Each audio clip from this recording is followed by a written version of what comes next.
Holla peeps, it's your girl Schree reporting live for SchreeTV. What you say? I went to the gym and got my workout on. Now I got my bubble suit on, as baby calls it, my sauna suit. Catching up on the earlier proceedings of the Zimmerman trial, which seems to be captivating the nation.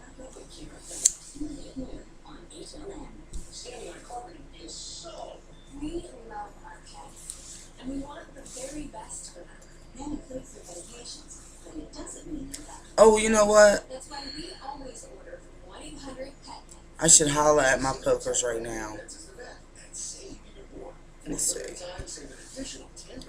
Holla at Scott Vandermolen, Courtney Ballard, Donald Relaya, Michelle Radel, Daryl Brandowski, my man, Johnny Jackson, Jamel Abidi. Oh, what you say? I didn't do it earlier. I'm sorry, y'all. I was just poked. I didn't shout out. What you say? Poke, poke, poke.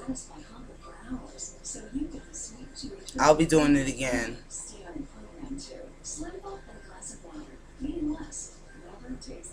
Yay.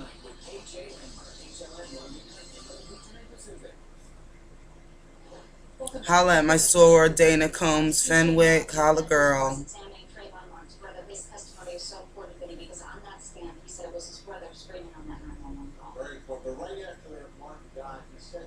And you know what? That scream, it sounds like a child's scream. Doesn't sound like a grown man's scream. Right now I'm watching a replay of his brother on the stand, so composed, in his senior year of college. Great major. Their mother has 2 degrees, a major in English and a minor in communications.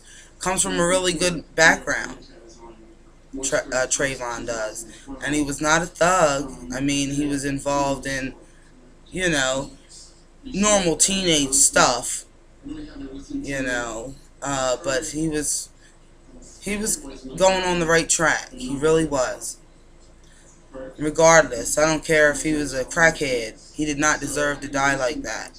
A shot through the heart like that. He was alive from like 1, 2 to 10 minutes after he was shot and felt pain.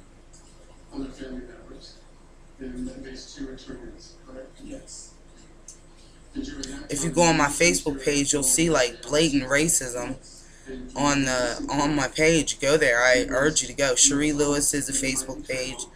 And you can see it for yourself. I mean, people are divided, I guess, by race. I don't think it's a race issue. I think it's a hip-hop culture. Hoodies, pants. The kid only had some Skittles and a drink. He wasn't out to hurt anybody. He was on the phone, you know. But you have some people, well, I've had, one white guy really saying that he was a thug, and you know, another guy saying that he had charges on him, and you know, people really trying to blame the victim. We're not going to do that. He was a child. You know, a lot of us can think back to when we were kids. What were you up to?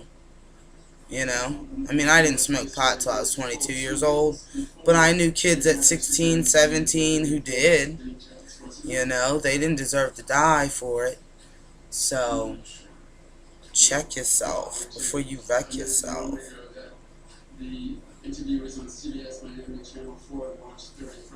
Motherfucker went out.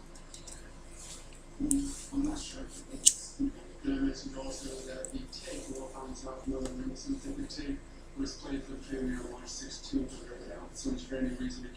me see. Scott Vandermolen emailed me. Wait a minute. Let me see. We got some more pokes.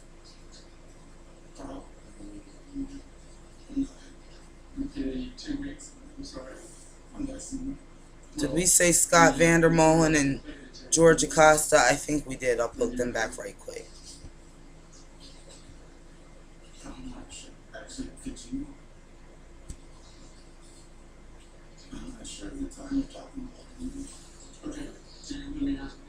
Do you recall sitting down with Gio Benitez, a reporter for I can't believe how composed this family is. talking to you about. I would be jumping over the thing, over the bench, getting all kinds of kicked out. I'm sorry. You could tell he's from a well-educated family. Where you first answered to him his question. Unlike the people on my Facebook page who are trying to vilify the victim. Remember that question? That's just uneducated. That's poor white trash.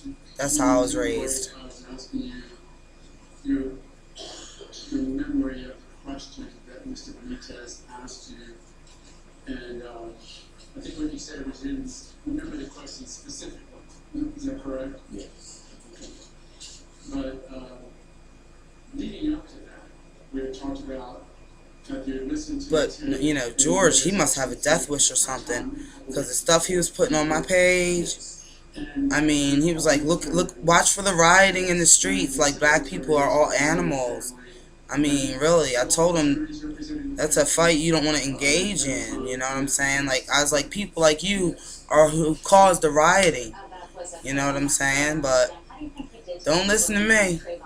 I bet he'll listen when that ass gets kicked. And the reason being, the way Okay. it's been portrayed by the defense in court and out of court as this street thug, this punk, right, who's up to no good.